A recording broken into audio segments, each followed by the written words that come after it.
Close your eyes now. You do not need to be sleepy. Just close them and wait. Within a few seconds, if you have the right focus, something begins to form at the edges of the dark. It is nothing, and then it is something. An outline, a shadow denser than the other shadows. And then, without you asking for it, without you building it, without any specific memory being activated, a face appears. You did not choose this face. You do not know it.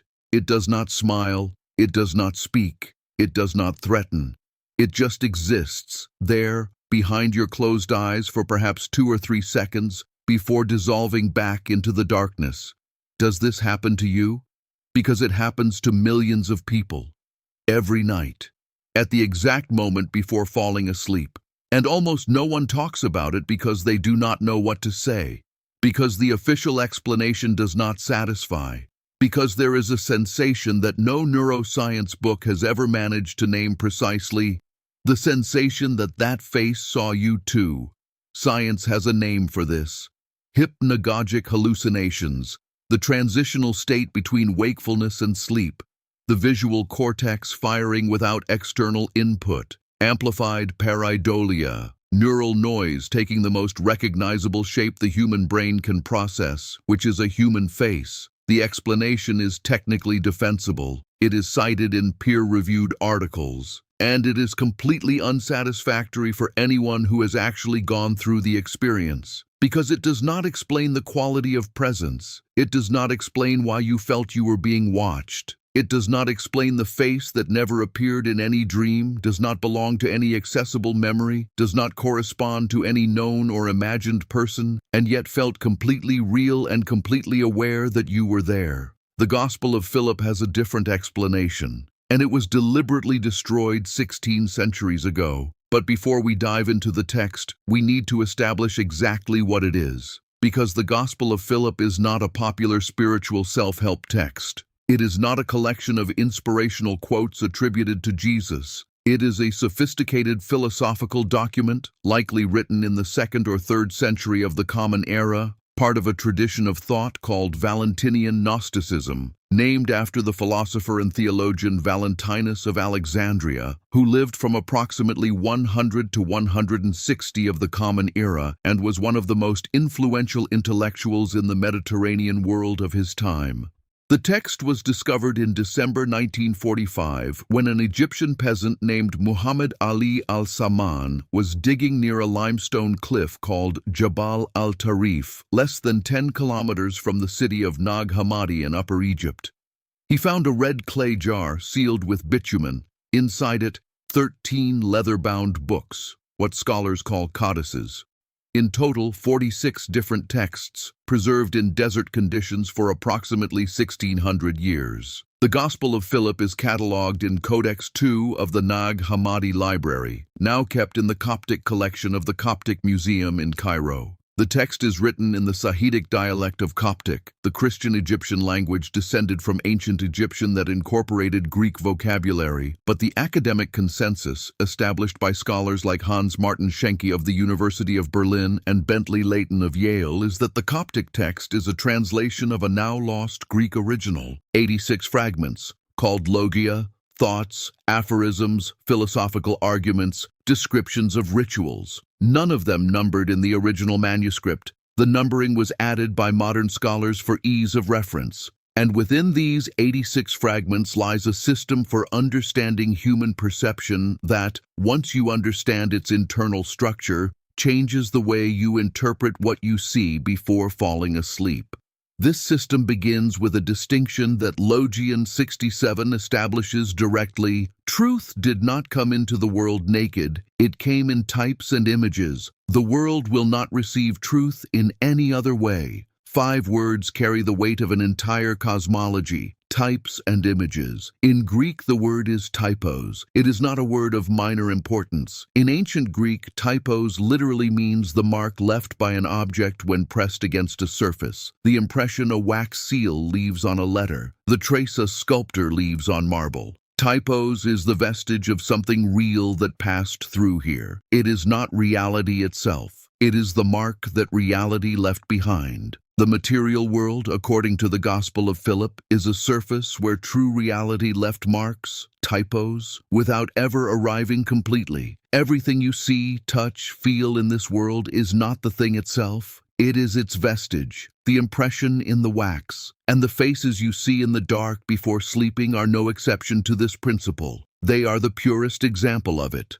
But to understand why, we must enter the heart of the Gnostic system that structures the Gospel of Philip. We need to understand what it says about the nature of the world and about the three types of perception that exist within it.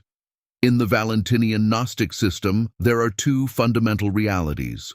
The first is called pleroma, a Greek word meaning fullness. It is the world of true light, of integral reality, where things exist without distortion, without fragmentation, without the need for an opposite to define themselves.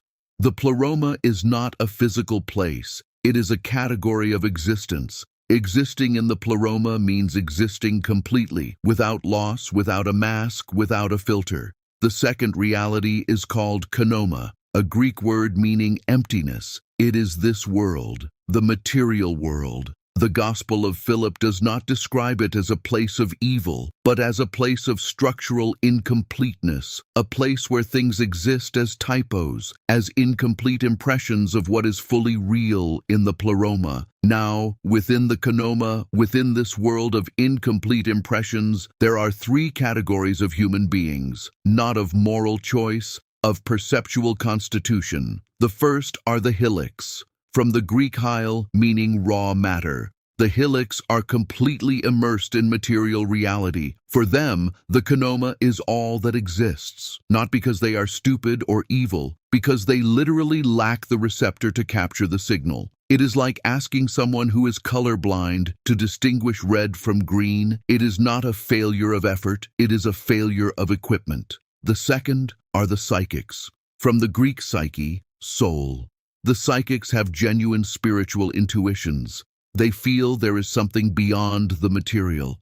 But they process these intuitions exclusively through external structures, conventional religion, ecclesiastical authority, scripture interpreted by others.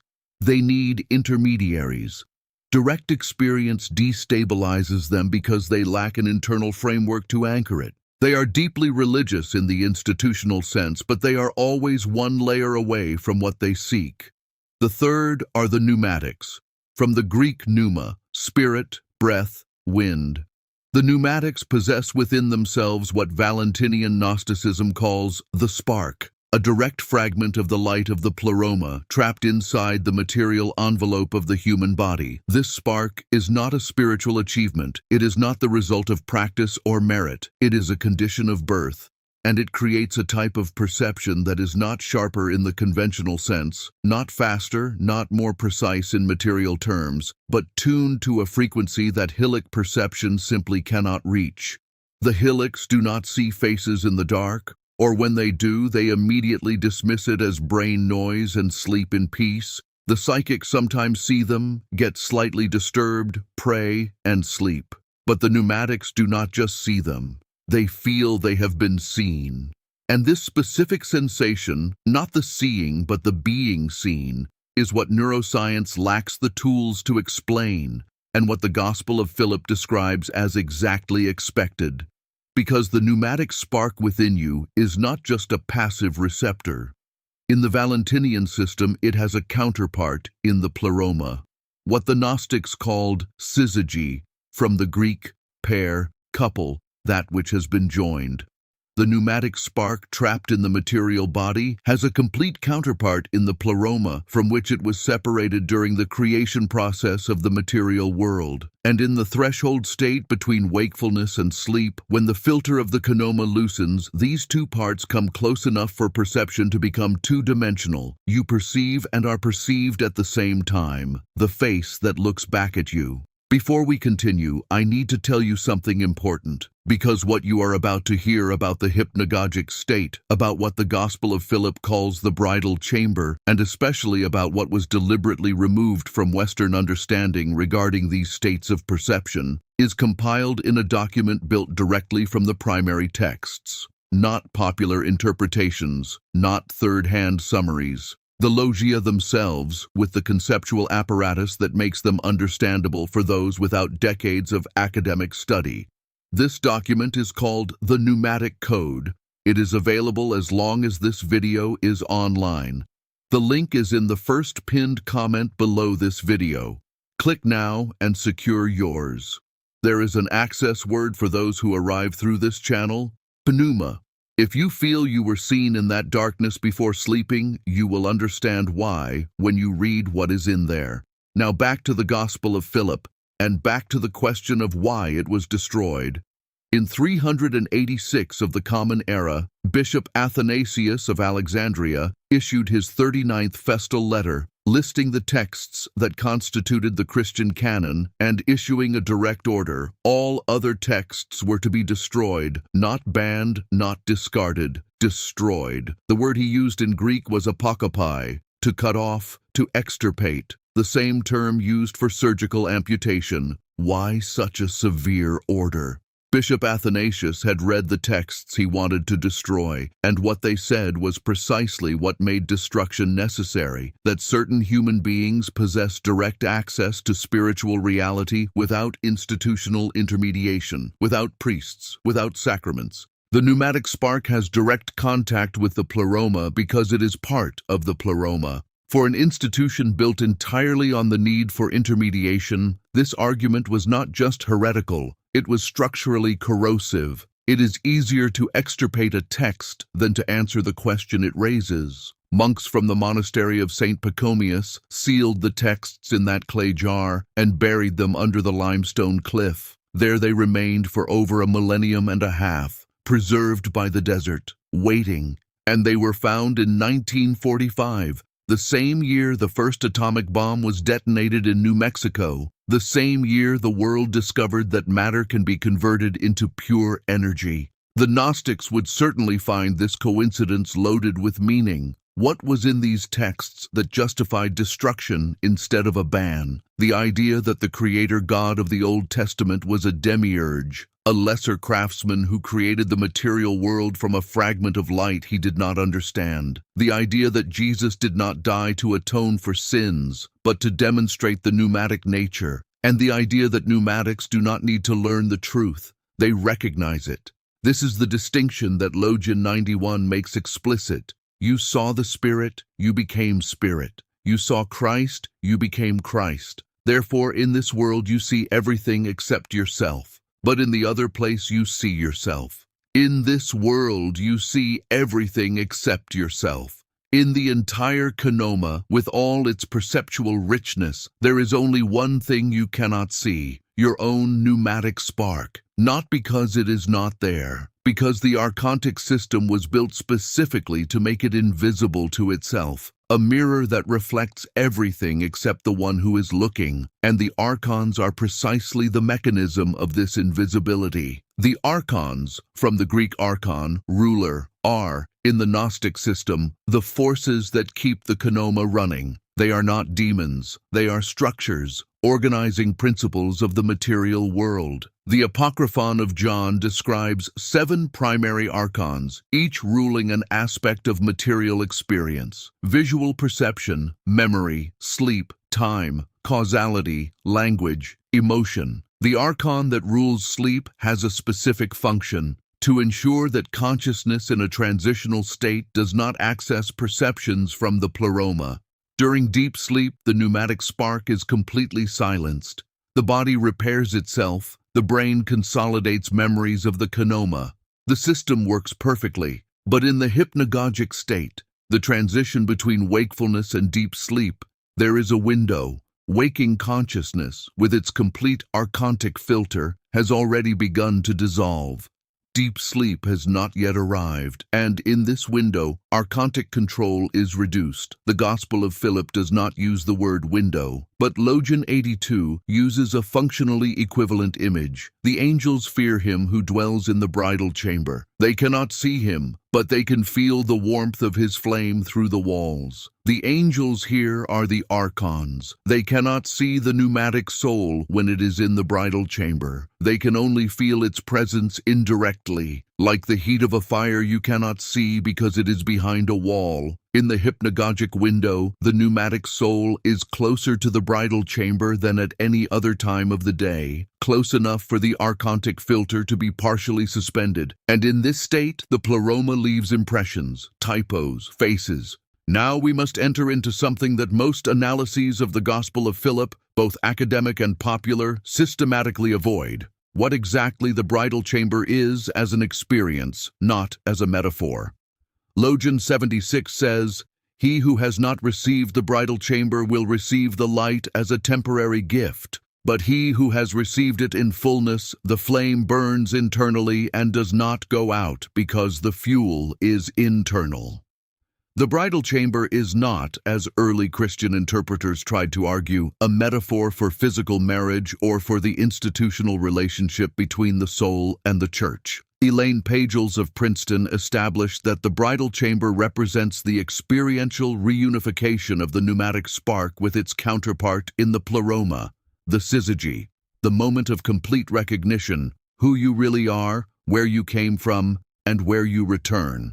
This moment of complete recognition, the full bridal chamber state, is not available in ordinary waking states. Archontic filters are highly efficient during wakefulness. The material ego, the identity system built on the experience of the kenoma, occupies the field of perception so completely that no room remains for the signal of the pleroma. But there are three states in which the filters weaken: dreaming sleep, REM state in modern terminology, the pre-sleep hypnagogic state, and certain contemplative practices that Valentinian Gnosticism systematically developed. The most accessible and universal of the three, the only one that happens spontaneously without any deliberate practice, is the hypnagogic state. Every human being who sleeps goes through it, every night, inevitably.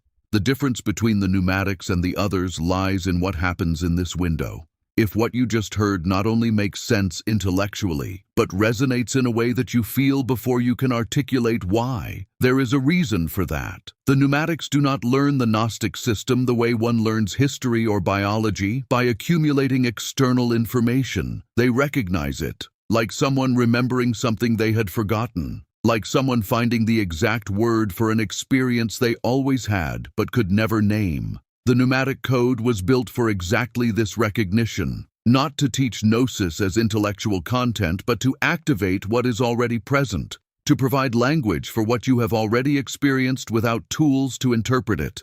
The link is in the first pinned comment below this video, only while this video is online. The access word is pneuma. Now let us turn to what the Gospel of Philip specifically says about the act of seeing, because there is a distinction in the text that is central to understanding the faces in the dark, and that is almost never discussed.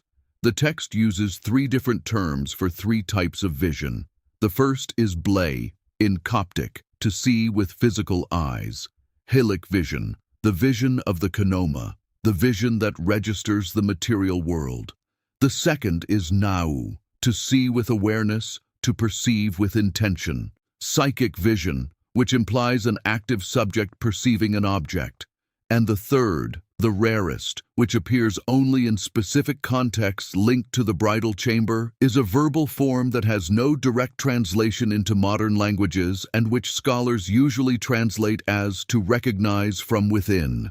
To see through mutual recognition, not through subject-object distinction. Logan 66 describes this third type of vision with disconcerting precision. A typos is created when two become one, when the internal and the external are equal, when that which is above is like that which is below. Two become one, the internal and external equal. This is not a state of ordinary perception. It is a state in which the distinction between the perceiver and the perceived is suspended. And in this state, which the Gospel of Philip locates in the bridal chamber and which happens in its partial form in the hypnagogic window, what appears is not an image you are seeing. It is an impression created by the contact between your pneumatic spark and a reality of the pleroma. You do not see the face, and you create a typos together at the moment of contact. And that is why the sensation is one of two-dimensional recognition, not just you recognizing, but being recognized. Because that is the nature of typos. It only exists in the relationship between what imprinted and what was imprinted.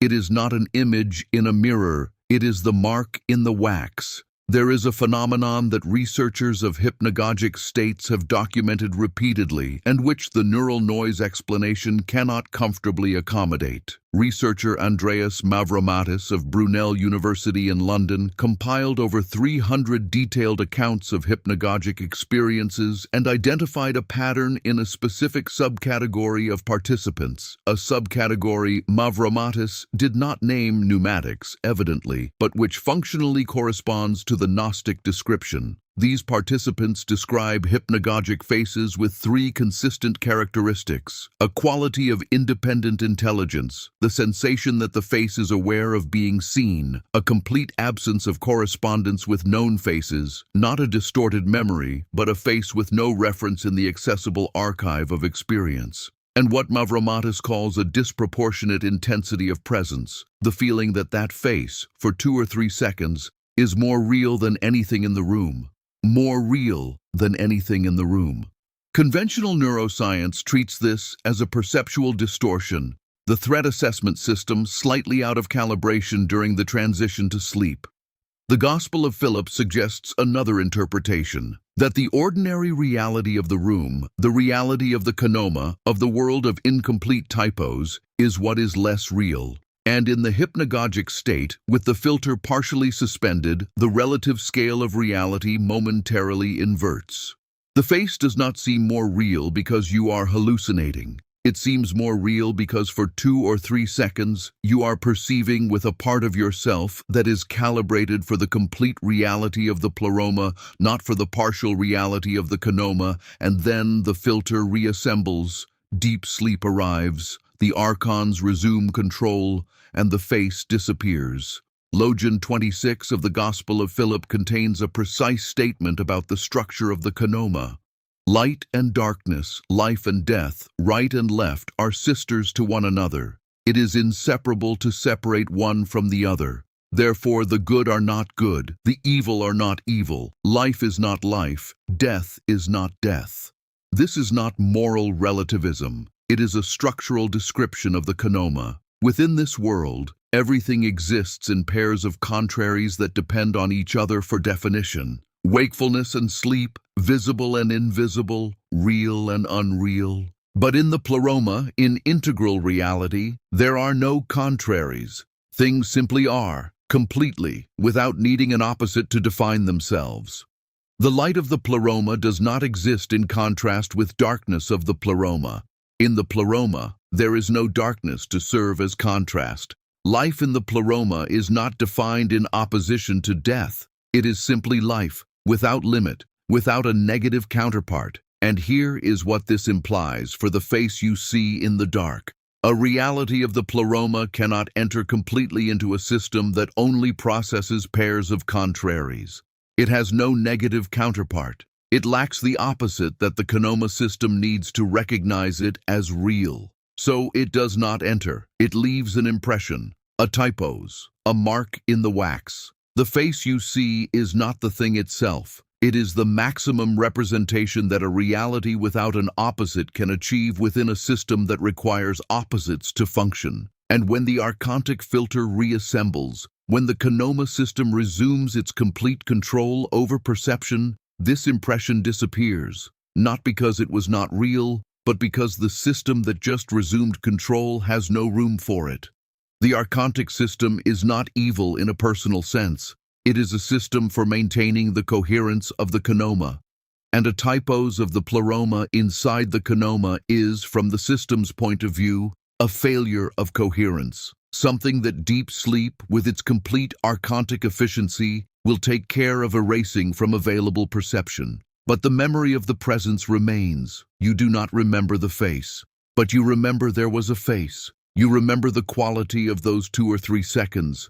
You remember, in a way that ordinary language does not capture well, that you were not alone there. And this memory of presence without an image, is what the Gospel of Philip calls the echo of the bridal chamber, what remains after the typos has dissolved. Logion 84. The light of the world and the light of the bridal chamber are not the same light. The light of the world goes out when night falls. The light of the bridal chamber does not go out because it does not come from an external source. The light of the world, waking consciousness, the archontic filter, begins to fade when you close your eyes. This fading is measurable, documented in electroencephalograms that record the transition from beta to alpha to theta waves. And in this fading, there is no extinction. There is revelation. The lesser light goes out so that the light without an external source can appear. The pneumatic spark that was there all along, hidden not by darkness, but by the intensity of the archontic light of wakefulness. You do not see the faces despite the dark. You see them because of the dark. The dark behind your closed eyes is not the absence of light. It is the absence of the blocker. But the Gospel of Philip is not just contemplative. It does not simply say, you see faces, you are pneumatic. Good luck. Logian 75 contains what is, functionally, the most concrete instruction of the entire text. If anyone leaves this world having received only the symbol without gnosis in its completeness, he will have no sustenance. But if he received gnosis along with the symbol, he will be nourished by both. The distinction between symbol and gnosis is the most important in the entire Valentinian system. The symbol, in Greek symbolon, the two halves of a broken object that fit together to prove identity, is the intellectual recognition of the system, knowing that helics, psychics, and pneumatics exist, knowing that the world is konoma and that there is a pleroma. Knowing is having the map. Gnosis, from the Greek gnosis, literally knowledge, but not the propositional knowledge that in Greek is called episteme, is direct experiential knowledge, not knowing that the pleroma exists. Having been there, even if for 2 seconds, even if without being able to name what was happening, not learning about the pneumatic spark, feeling it recognize itself in something outside the system it expected. The hypnagogic vision is a moment of gnosis, not of the symbol. You are not receiving information about the pleroma. You are having direct perceptual contact with an impression of it. The typos has formed. The recognition has happened. The problem, the only problem, is that without the symbol, without the map, you do not know what you are seeing. The experience happens, it is real, it carries the quality of presence that neuroscience cannot adequately explain, and then it dissolves, leaving nothing more than an echo of memory, because you lacked the structure to anchor it, to say, this has a name, this has a context, this is what I am seeing. The Gospel of Philip says, if he received gnosis along with the symbol, he will be nourished by both, not one without the other. The map without the territory is academic theory. The territory without the map is an experience you dismiss as a symptom of tiredness before sleeping. You have the territory. Every night for 2 or 3 seconds you have the territory. What is being offered here is the map. What the Gospel of Philip describes, what we are unpacking now, is not abstract philosophy conceived by Alexandrian mystics with no connection to the real world. It is a map of an experience you had, continue to have. Every night in the window before sleep, your pneumatic spark approaches the bridal chamber and the pleroma leaves typos, and you wake up the next day without knowing what it means. The pneumatic code is the missing symbol, not an academic summary of Gnosticism.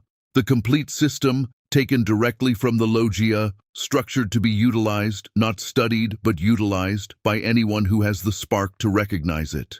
The link is in the first pinned comment. Only while this video is online. The access word is pneuma. If the faces in the dark are real to you, this document was written for you. Let us now move to the final piece of the argument, and it is the simplest. Among all adult human beings on the planet today, sleep neuroscience studies, including work by researcher Peretz Lavi of the Technion in Israel, suggest that between 25 and 35% experience hypnagogic hallucinations with some regularity. But the specific quality of presence, the being seen, the two-dimensional recognition, the face more real than the room, is documented in a considerably smaller subset, less than 10%. 90% of people close their eyes before sleeping and see darkness. Not you. The text that was sealed in a clay jar and buried in the Egyptian desert because it said that certain human beings possess direct perception of a reality that does not depend on any institutional intermediation. This text was destroyed because the institution that held the monopoly on intermediation understood exactly what was at stake. Not the abstract theological question, the concrete question. If people know they have a receptor inside themselves for a more complete reality, and if they know they can access impressions of this reality every night in the window before sleep, the need for intermediaries dissolves. The priest who says the only way to reach the divine is through him only has power over those who believe they have no direct access. And that is why the text was buried, not debated, not refuted, buried. 1600 years later, a peasant looking for fertilizer for his land dug it up. Not an archaeologist, not a theologian, not a scholar. A man with his hands in the dirt who found a clay jar under a cliff and did not know what was inside. Gnosis has a history of finding the people it needs to find at the moment they need to be found. The last logion of the Gospel of Philip, 86, ends with a statement that in the Coptic manuscript has no closing punctuation.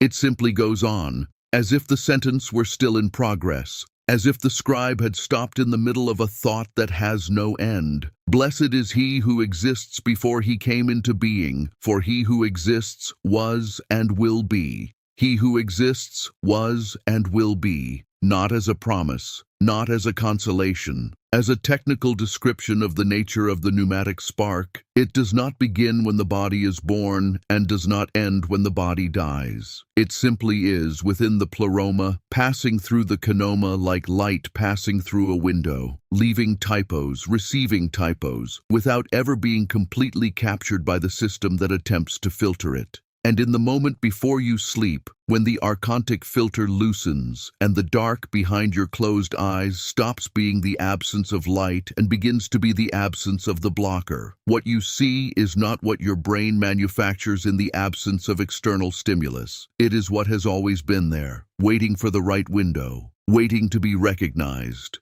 And now you have the name for what you were seeing. The user has not provided any text for part 2. Please paste the next section of the Portuguese script you would like me to translate, and I will translate it into American English following the exact same rules and format.